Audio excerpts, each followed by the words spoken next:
we have here something very familiar to all of us and very important. We have here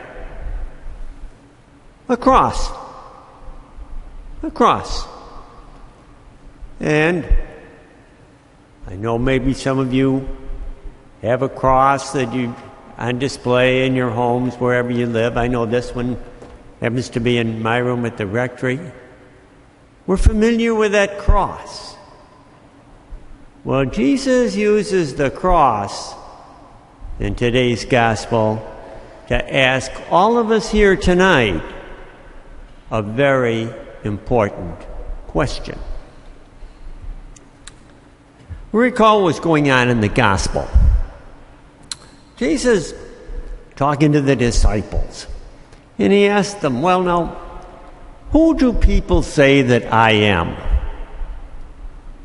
And the disciples kind of give him the standard answers of what was being said around. And they said, well, a lot of people think you're one of the prophets of the Old Testament that came back a second time to give out more teaching. Well, then Jesus asked the truly important question. And that's the one that we have to answer tonight. But who do you say that I am? Who do you say that I am? Now remember that Peter's ready. He says, I know who you are.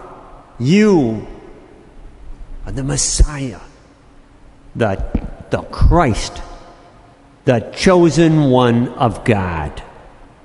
You are the messenger of God. And then Jesus goes on to talk about what's going to happen to him. That he's going to suffer painfully. He's going to suffer rejection. And then he goes on to say that anyone who chooses to be my follower is going to suffer in the same way for having the teachings that I have. Jesus said, anyone who wishes to be my follower must take up his cross every day and follow me. So we have to ask ourselves the questions for us.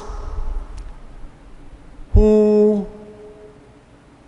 do we say Jesus is? Who do I say Jesus is for me? Jesus asked each one of us tonight. So let's just stop before we go any farther and take a look at our answer. All right? Let's stop right now and just take a little less than a minute and ask ourselves, who do I say Jesus is for me?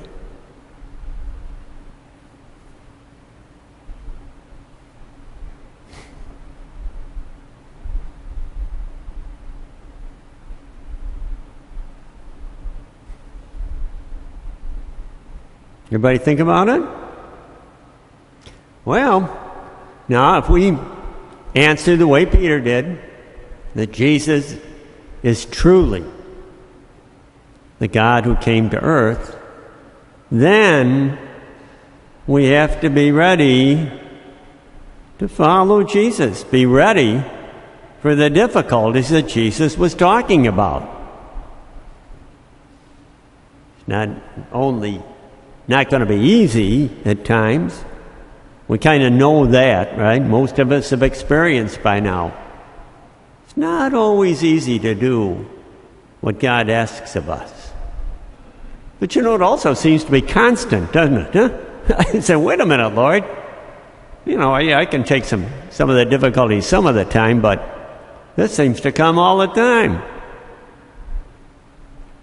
This is what we're talking about. We always have to be ready. So, maybe a story will help. A couple of weeks ago, I attended the funeral of a very promising young professional boxer in our area, Martez Potter. And I had known Martez since he was a young child. And Martez was a bit of a legend in the neighborhood because everybody would see Martez jogging through the neighborhood. And then he not only jogged through the neighborhood trying to keep fit, ready for the next fight, but then he would run up to Onondaga Park, to higher Onondaga Park, and then keep going around and around and around the park. Martez kept a very, very tough routine. And at his funeral, his brother, his oldest brother, who was a reverend, gave the sermon. And this is what he talked about. He talked about how Martez was so dedicated to that training regime and everything that it took. It even extended to what he ate, of course. He had to have a healthy diet so he would be ready.